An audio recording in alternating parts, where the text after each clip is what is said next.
এতিয়া আমি আহিছিলোঁ ভিডিঅ' বনাবলৈ মানে সেয়া চাদৰ মেখেলা পিন্ধি কিন্তু আমাৰ এয়া বেলি মামা ডুব যোৱা নাই মানে ডুব গ'লে অকণমান ভাল লাগিব ফটো গতিকে এতিয়া ডুব যাবলৈ ৰখি আছোঁ আৰু এতিয়া আমি খাম বগৰী এজোপা গছজোপা আমাৰ ভিডিঅ'ৰ বনোৱাৰ লগৰ এজনী বহি বহিয়ে ভিডিঅ' বনাইছে ৰিলছ বনাই আছে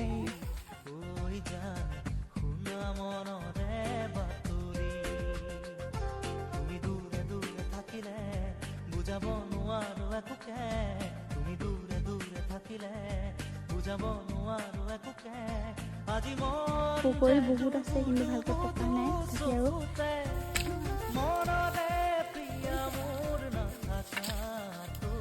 এতিয়া আমাৰ ভিডিঅ' বনাই শেষ এতিয়া মানে বেলিটো ধুনীয়াকৈ এনেকৈ ডুবি গ'ল ইয়াত বনাই ল'লোঁ আৰু এয়া পাৰ্টি এতিয়া কাপোৰে চেঞ্জ কৰিলে মই কৰাই নাই মই এতিয়া মাৰিছোঁ এতিয়া যাম